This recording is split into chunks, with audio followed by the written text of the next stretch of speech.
Archaeologists working on the HS2 project has discovered evidence of an Anglo-Saxon church, located at St. Mary's Old Church in Stoke Mandeville, England. Excavations were conducted by LP Archaeology in conjunction with Fusion JV, to examine a Norman church which was built in AD 1080, and an associated churchyard. Beneath the Norman levels, the team discovered flint walls forming a square structure, enclosed by a circular boundary and burials. The foundations of the structure are around 1 meter in width, and has similarities to the Saxon Church in Barton-upon-Humber, St. Peter's. Within the foundations is evidence of Roman roof tiles, suggesting that the Saxons constructed the early church using recycled Roman material from a nearby Roman settlement. Dr. Rachel Wood from Fusion JV said, "The work undertaken at Old St. Mary's is a unique archaeological opportunity to excavate a medieval parish church with over 900 years of meaning to the local community. It also gives us the opportunity to learn more about the community that used the church, and to understand the lives they lived." Woods added, "To have so much of it remaining, including the walls, and even some flooring, will provide a great deal of information about the site prior to the construction of the Norman church in AD 1080. The discovery of this pre-Norman, possible Saxon church is a once-in-a-career opportunity for archaeologists, and will provide a much greater understanding of the history of Stoke Mandeville." Helen Wass, HS2's head of heritage, said, "Once again, our vast archaeology program has given us the ability to reveal more about the history of Britain. The discovery of a pre-Norman church in Stoke Mandeville allows us to build a clearer picture of what the landscape of Buckinghamshire would have been like over 1,000 years ago." Archaeologists from the Institute of Archaeology of the Russian Academy of Sciences has excavated traces of Mesolithic settlements near the Voletma River in Russia. The settlements date from around 10,000 years ago during the early stage of the Butovo culture, described as communities of Mesolithic hunter-gatherers that mainly occupied the upper Volga catchment of the forest zone of western Russia.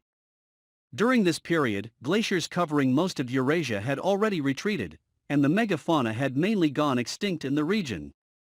Evidence of Mesolithic activity was first identified during the 1970 and 1980, but this is the first time that systematic excavations has been conducted to determine the extent of archaeological remains before the construction of the M12 Moscow, Nizhny Novgorod, Kazan highway. Near the village of Maloyo-Kolovo, archaeologists studied 5 sites, covering an area of more than 10,000 square meters.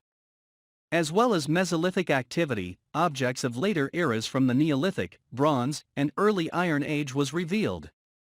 The Bronze Age is represented by the short-term settlements of the ancient cattle breeders of the Fatianovo culture, who came from the west, and the Pozniakovsk culture associated with the steppes of southern Russia. Maloyo-Kolovo, Malokolovskia and Maloyo-Kolovo 19 were probably seasonal Mesolithic sites, where archaeologists discovered material remains that indicate hunting and fishing by the numerous accumulations of flint artifacts, and a large number of animal and fish bones. At Malokolovskia 3, the researchers found traces of a possible dwelling where they discovered a hearth and 2 artificial pits. Within all the sites, a large number of flint artifacts has been unearthed, including arrowheads, scrapers, punctures, and fragments of an axe. Maloyo-Kolovo 19 also has a large accumulation of waste from flint production, suggesting it was a center for manufacturing flint tools and weapons. Konstantin Gavrilov, head of the Novoshinsky detachment of the IARAS said, "The finds near Mali Okolov fit into the characteristics of the Butovo archaeological culture, which was widespread at that time in the Volga-Oka interfluve." Having received an accurate description of the finds and an understanding of the technology, we will be able to compare the features of this Mesolithic culture with objects from earlier and later periods of human history and reconstruct technological progress. A stone slab from the Bronze Age is believed to be the oldest 3D map in Europe, researchers say. It was excavated in France in 1900 but forgotten for more than a century, may be the oldest known map in Europe.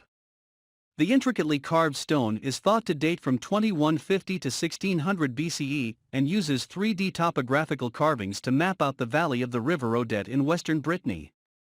French and British researchers identified the slab, which had been stored in the cellar of a nearby castle, as the oldest cartographical representation of a known territory in Europe. It was rediscovered in 2014 by researchers Yvonne Paler and Clement Nicholas, who hunted it down after reading about it in an old article. Together, they analyzed the markings and engravings on the slab, which is 2.2 meters long and 1.53 meters wide. They concluded that it must be a map, because some of the markings are repeated and linked together by lines to create a network, and several are more deeply engraved as if to highlight and mark their importance. This would make it Europe's oldest known 3D map. They then geo-referenced the engravings to see whether they matched the area close to where it was first unearthed, and found that they correspond to a zone of approximately 30 kilometers long following the course of the Odette River. The slab has yet to yield all of its secrets. Researchers are still bemused as to why it was found in a tomb. One of their hypotheses is that the tomb was built for the last representative of an important lineage of princes who reigned over the territory then, or for a scribe, the author of the map, who would also have been buried, as per tradition, in a tumulus.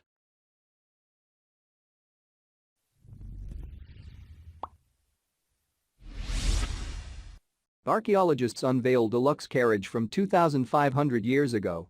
Archaeologists at the Archaeology Research Institute of the Chinese Academy of Social Sciences have unveiled the details of a deluxe carriage unearthed in a cemetery dating back to the Eastern Zhou dynasty, 770-256 BC, in North China's Hebei province. According to the archaeologists, the carriage is 142.5 centimeters wide, 106 centimeters in length, and has two wheels with a diameter of 140 centimeters and 38 spokes each. The large volume of the carriage is rare for those that date back to the times before the Qin dynasty, 221-206 BC, said Li Kungsan, an associate researcher.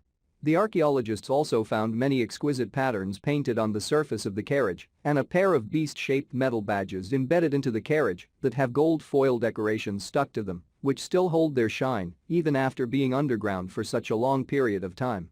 Researchers speculated that the occupant of the cemetery was high up in the social pecking order and could be at the level of a tribal leader. The archaeological team is currently trying to further unveil the details of the carriage via various technologies before fully restoring the finding in the future.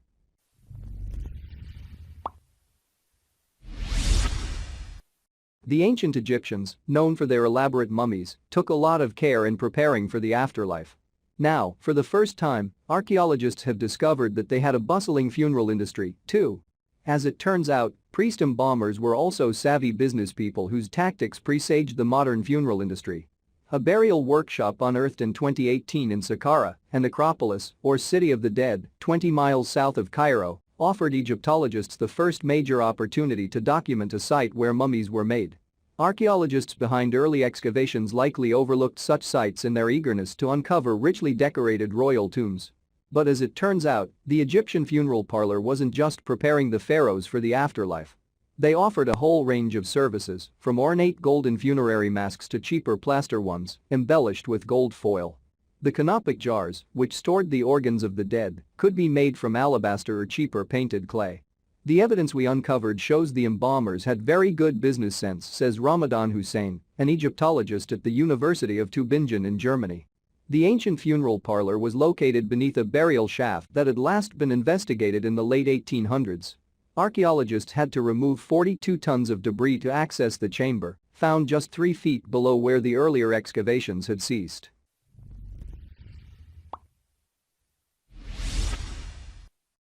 Archaeologists were blown away when they discovered a shipwreck in an undiscovered world deep in the Black Sea.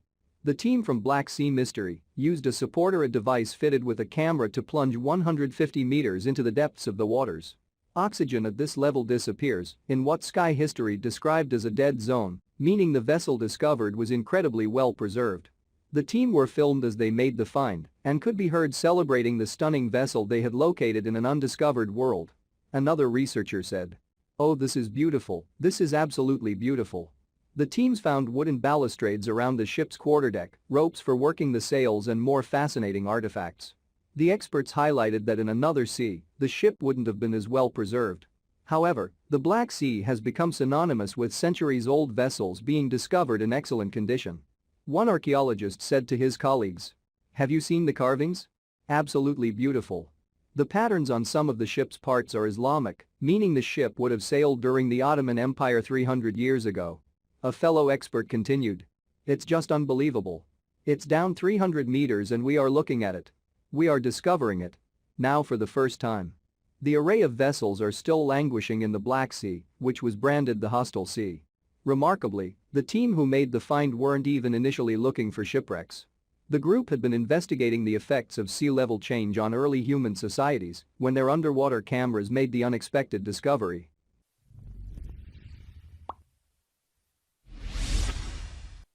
Chinese archaeologists find 5,000-year-old jade processing base. 10 jade processing workshops that date back around 5,000 years have been unearthed in China, providing key research materials for studying the origin of Chinese civilization. The scale of the 10 workshops, excavated in the Huangshan ruins in Nanyang, a city in the central province of Henan, can be counted as a large jade processing base, according to Chinese archaeologists.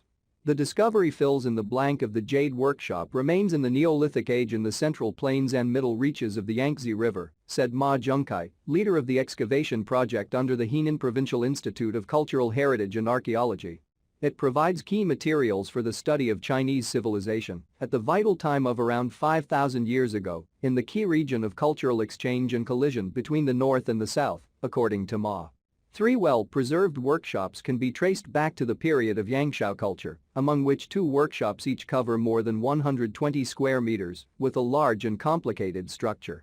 The jade materials, semi-finished and finished jade articles, and jade processing tools unearthed at the location demonstrate the jade processing steps and provide an important basis for studying the social structure and economic activities at that time, said Ma. Pyrenees Fountain. According to myth, the monument owes its name to nymph Pyrene, while another myth links it to Pegasus. The first indications alluding to its use date back to the Neolithic period, while the first spatial configuration dates to the geometric and archaic period. During the 2nd BC it included 6 chambers with access to 3 pumping basins. These were fueled by 4 huge cisterns. Its facade was constructed during the early Roman period, bearing Doric semi-columns framing the arched openings in front of the old chambers.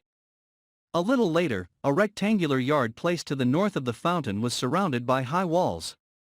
At the center of the courtyard, the open-air fountain was created at a lower level and supplied with water through large ducts below the courtyard floor. The 3-niche courtyard building was constructed towards the late 4th AD, and marble columns and decorative architraves were later added in front of the facade. During the Byzantine era, a small church was built at the southwest corner of the courtyard, which was gradually filled with earth and used as a burial ground. Ancient ship and burial ground discovered in underwater city in Egypt. Archaeologists have discovered the 2,200-year-old wreck of an ancient Egyptian ship that sank after being struck with giant blocks from the famous Temple of Amun. The so-called galley, along with a burial ground, were discovered beneath the Mediterranean Sea in Thonis Heraklion, a city that fell into the water long ago. The ship is called a fast galley, a type of vessel with a large sail that would have been propelled to relatively high speeds by a team of oarsmen. The recently discovered fast galley is 82 feet, 25 meters, long with a flat keel, a feature that is commonly found among ancient vessels that navigated the Nile River. It sank after being hit by huge blocks from the famed Temple of Amun, which was totally destroyed during a cataclysmic event in the 2nd century BC, a team of archaeologists said in an emailed statement released by the European Institute for Underwater Archaeology. That cataclysmic event was probably an earthquake, the Egyptian Ministry of Tourism and Antiquities said in a July 19 statement. The galley now lies beneath just over 16 feet, 5 meters, of clay and rubble from the temple. Researchers used a new type of sonar to locate it. The finds of fast galleys from this period remain extremely rare, Frank Gaudio, the president of the European Institute for Underwater Archaeology, said in the Institute's statement. The ship was constructed with a mortise and tenon technique, in which pieces of wood with protrusions called tenons are placed into pieces of wood with holes called mortises cut into them. The result is a ship made of wood sections that interlock like a jigsaw puzzle. It's not clear what cargo, if any, the galley was carrying when it sank. At the site of this sunken city, the archaeologists also discovered a burial ground that was in use as far back as 2,400 years ago. The team found elaborately decorated pottery, including one piece that appears to have images of waves painted on it. Archaeologists also found a gold amulet depicting Bes, an Egyptian god associated with childbirth and fertility. The ancient city where the discoveries were made was known as Thonis to its Egyptian inhabitants and Heraklion to its Greek inhabitants. As such, modern-day archaeologists call it Thonis Heraklion.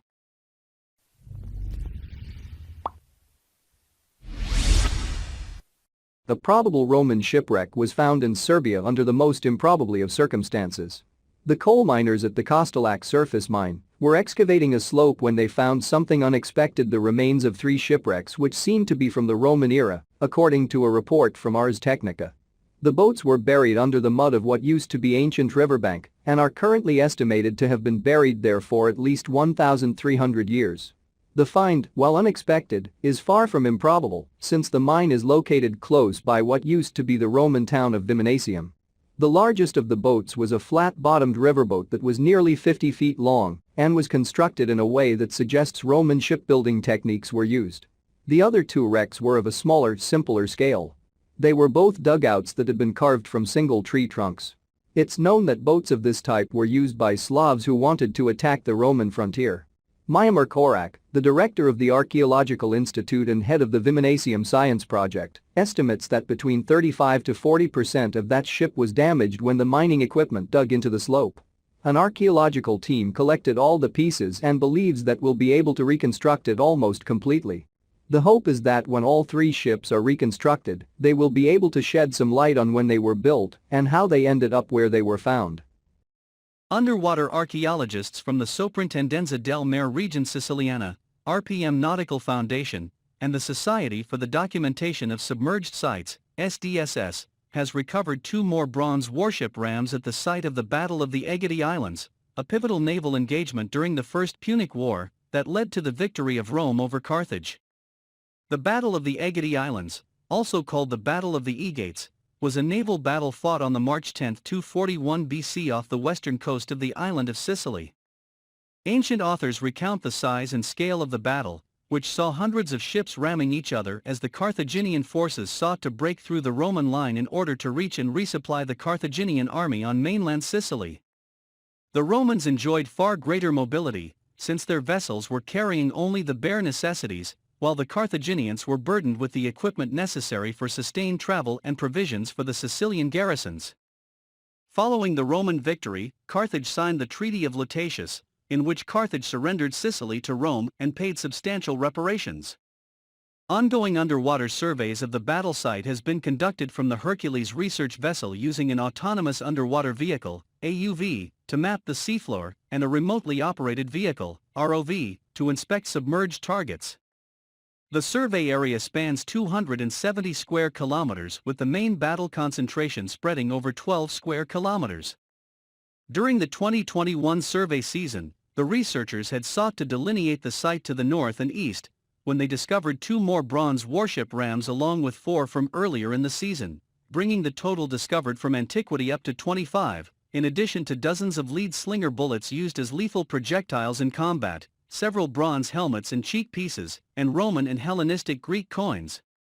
In the same area, the survey identified an extremely large merchant shipwreck transporting amphorae produced in Lusitania, modern Portugal, and Beatica, Spain, dating to the first half of the 4th century AD. The director of the Soprintendenza del Mare, the government agency that oversees underwater cultural heritage in Sicily, Valeria Livigni said, together with the results of previous years, the discoveries made this summer further reveal the picture of this ancient naval battle, which to date is by far the best documented from an archaeological point of view.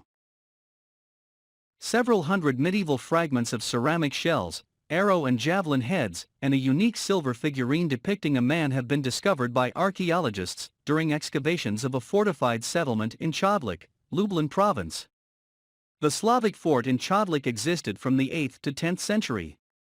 Surrounded by 3 ramparts, it was one of the largest defensive settlements of the tribal period. There were several villages and barrow cemeteries in its vicinity. In 2020 and 2021, archaeologists carried out excavations in one of the sites selected during geophysical tests that revealed mysterious rectangular shapes.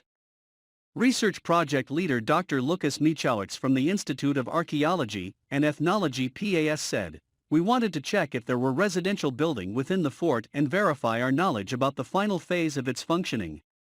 Further research revealed several hundred fragments of clay vessels and militaria, arrow and javelin heads, outfit parts and decorations. Among the latter are a bronze ring clasp and a lunula, a crescent-shaped pendant. The researchers also found a game pawn made of lead. Michałek said, "The most intriguing find is the silver anthropomorphic figure. It measures 5 centimeters. The figure has entwined hands at the chest height or holds something in them. The presentation of the face is unfortunately unclear, but its toes are clearly marked." Discovered at a depth of about 20 centimeters, archaeologists have so far been unable to determine the purpose of the object. They have not found a similar artifact in publications about other archaeological sites from the period. The discovered fragments of ceramic vessels come from 8th to 10th centuries, which confirms earlier findings of archaeologists concerning the age of the defensive structure. According to Dr. Michałek, their large number means that the place was vibrant. In turn, the militaria were discovered at the base of the outer rampart. Michałek said, "These artifacts can be traces of armed actions."